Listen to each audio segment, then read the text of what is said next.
Maintenant, on va voir de quelle façon la mémoire des processus dans Linux est allouée. Euh, Ce qu'il faut savoir, entre autres, c'est que l'allocation dynamique de la mémoire, là, lorsqu'on fait des malloc, par exemple, ou des calloc, il n'y a pas de garantie sur la latence. Ça peut prendre un temps assez important parce qu'il y a une structure de données interne qui est à gérer, puis on doit possiblement allouer de la mémoire ou faire de la maintenance à l'interne du noyau pour pouvoir assigner des pages de mémoire à un processus. Donc, dans un processus qui vise à faire du temps réel, avant d'entrer dans la partie temps réel, il faut préallouer la mémoire. Donc, il faut s'assurer que la mémoire est déjà allouée, elle est déjà présente, disponible et associée au processus temps réel. Un autre point qu'il faut savoir aussi, qui est quand même très important, c'est que dans Linux, la mémoire est gérée selon un modèle qu'on appelle Copy on Write. On appelle souvent ça COW, là. Donc, l'idée, c'est qu'on ne va pas copier inutilement les parties de la mémoire. Lorsque, par défaut, on va partager la mémoire. Donc, la mémoire va être partagée entre plusieurs processus, puis on va faire une copie distincte seulement lorsqu'il y aura une écriture. Donc, tant qu'on est en lecture, tant qu'il n'y a pas d'écriture dans un espace mémoire partagé entre plusieurs processus, ça va, on va pas réallouer. Mais lorsqu'on va faire une écriture dans un espace mémoire, bien là, à ce moment-là, on va copier la page concernée. On va la mettre, on va faire une copie spécifique pour le processus qui écrit. Puis après ça, on va écrire la modification dans cette page-là, en laissant les autres pages partagées. Donc, c'est vraiment juste la page où il y a une écriture qui va être copiée et modifiée ensuite. Donc, ce qui est intéressant, c'est que lorsqu'on fait la copie de données ou lorsqu'on lance un processus, par exemple, les coûts sont faibles parce qu'on fait que partager des pointeurs, on partage des références aux pages partagées, mais on ne va pas les copier, ces pages-là.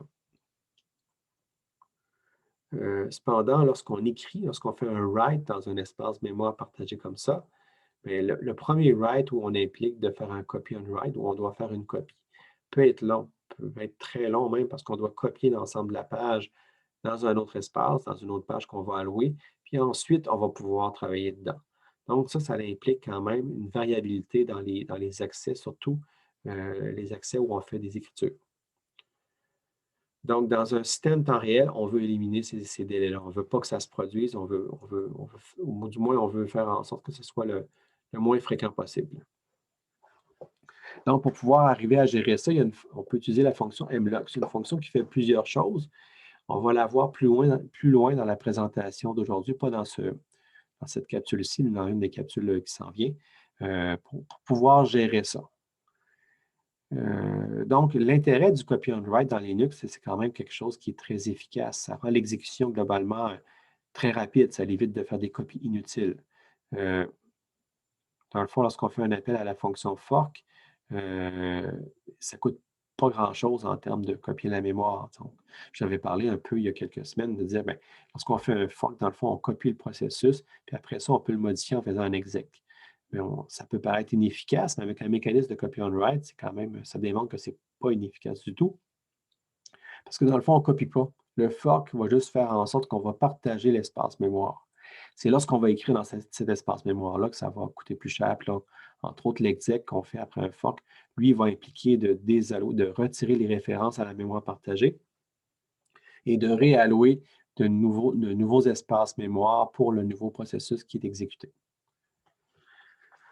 Donc, conceptuellement, lorsqu'on fait un fork dans Unix, on dit, bon, on a un parent, puis là, ce qu'on va faire, c'est qu'on va faire une copie complète du parent. Donc, on va dire, bon, bien, le processus parent, où on fait un fork, puis on va le copier, fait qu'il va y avoir une copie. Tout l'espace mémoire devrait être copié dans le processus enfant. C'est comme ça qu'on le voit, c'est comme ça qu'on l'explique. Mais ce n'est pas comme ça que ça marche dans Linux. Dans Linux et dans probablement d'autres systèmes d'exploitation type Unix, pas tous, là, il y en a qui ont d'autres stratégies, c'est vraiment spécifique à l'implémentation du noyau. Bien, par exemple, on a un parent qui a un accès à la mémoire en lecture-écriture, donc en RW. Et donc, lorsqu'on fait un fork, ce qui arrive, c'est que l'espace mémoire qui était en lecture-écriture, qui était spécifique aux parents, mais là, il devient partagé.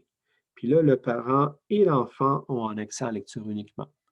Donc, on va pas, on va changer le type de connexion en disant, bon, mais maintenant, vu qu'on a fait un fork, vu qu'on a parti un processus qui partage l'espace, mais cet espace-là, il est noté comme étant en lecture seulement. Puis là, si on veut faire une écriture après le fork, parce que donc ça, c'est durant le fork, ça veut dire que la mémoire ici, là, elle est la même que là, puis il n'y a rien qui est fait si ce n'est que de changer les pointeurs. Mais ici, lorsqu'on veut écrire, par exemple, le processus enfant veut écrire dans dans un espace précis qui est dans une page de mémoire, bien, ce qu'on va faire, c'est qu'on va copier. Donc, on voit la mémoire originale ici, elle est pointée en lecture seulement. Puis on voit qu'on voulait écrire ici, mais ce qu'on va faire, c'est qu'on va faire une copie. Donc, ça ici, en bas, c'est la copie de l'espace mémoire d'origine. Puis on voit que l'enfant continue à avoir un accès à lecture seulement ici, le parent aussi, mais ce qui a été copié par l'enfant, où on a écrit quelque chose, bien, la page a été copiée, puis l'enfant a un accès en lecture et écriture. Puis ça va être comme ça pour toute écriture un peu partout, sauf, bien sûr, lorsqu'on se retrouve avec des pages qui sont allouées seulement à nous. Donc là, l'écriture va être possible sans faire de copie. Puis là, quand il y a une écriture qui est faite, on appelle ça qu'on brise le copy on write. Donc en le brisant, c'est qu'on va donc faire une copie locale, une copie spécifique au processus. Donc, tout ça induit des variabilités. Puis encore une fois, l'essence de la présentation cette semaine, c'est qu'il faut éliminer les sources de variabilité, surtout pour les entrées-sorties de la mémoire. Et donc, le fait qu'on fait du copy-on-write dans Linux, c'est très performant, ça offre une certaine efficacité, mais ça induit aussi une bonne variabilité. Donc, pour réduire la variabilité associée à la mémoire, ce qu'on veut faire d'abord, c'est qu'on veut minimiser les manquements de cache dans le code. Idéalement, on voudrait que notre code soit optimisé pour que tous les accès mémoire, les sections critiques se fassent dans la cache. Ça, c'est facile à dire, mais c'est loin d'être facile à faire, à moins d'être capable vraiment de manipuler notre programme et s'assurer qu'il soit vraiment restreint à quelques variables. Sinon, s'il fait moindrement des accès sur de la donnée, ça va être assez clair qu'il va manquer la cache. Donc, ce qu'on veut faire aussi, c'est d'éviter des changements de contexte entre tâches et processus. Donc, on préfère avoir des tâches plus longues plutôt que plusieurs petites tâches courtes. Parce que ça nous implique de devoir constamment changer de tâche, changer de processus, puis la mémoire va être sollicitée par plein de processus en même temps. Puis ça, bien, ça peut faire en sorte qu'on a une grande plage de valeurs auxquelles on accède entre tous les processus qui sont exécutés. Et ça peut faire en sorte que la cache soit pas suffisante pour gérer ces accès simultanés-là. Alors que si on a une tâche qui roule pendant longtemps, mais elle va remplacer les valeurs en cache par des valeurs, des pages qui lui sont propres ou des éléments de page. Puis ça, ben, c'est une bonne chose parce qu'on dit après un certain temps, vu qu'on fait du 90-10 dans notre processus, ben, on va tendre à avoir une cache qui va être bien chargée. Alors que quand on a plusieurs processus différents qui roulent en parallèle, puis qui consomment quand même de la mémoire pas mal, bien, ça va être moins évident. On va plutôt avoir un partage de toute la cache entre ces différentes applications-là. Donc, ça évite aussi de renouveler constamment la cache de par les changements de processus, puis aussi le TLB, là, donc la cache de traduction des adresses virtuelles. Ça aussi, ça peut être affecté par beaucoup de variabilité. Donc, en évitant les changements trop fréquents, on s'aide à ce niveau-là.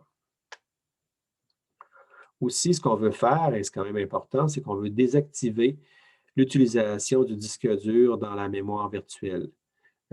Parce que les temps de changement d'une page, c'est beaucoup trop lourd, on peut pas se le permettre. Puis ça peut survenir à tout moment dans le code. Dans le fond, si on est vraiment limité sur la mémoire et qu'on utilise la mémoire virtuelle, on ne sait pas à quel moment on va être dans une faute de page, puis là, ça va être une catastrophe en termes de temps réel.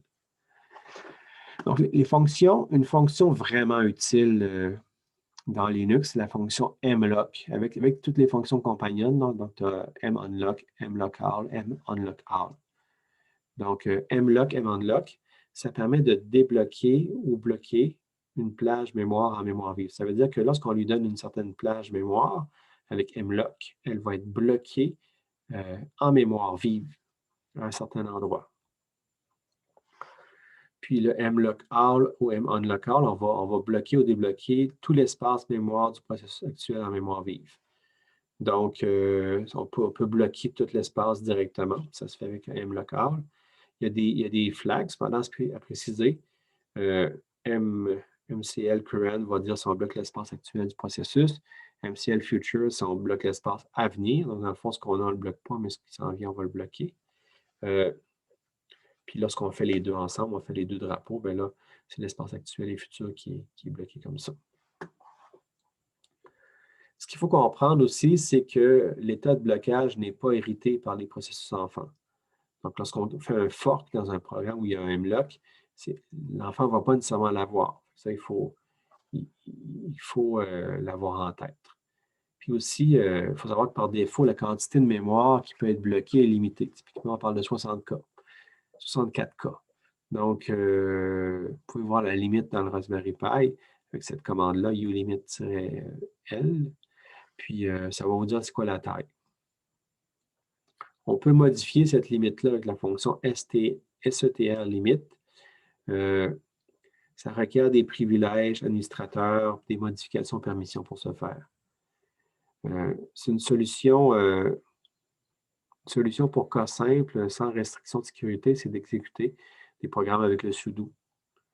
Donc, ça permet de changer la limite.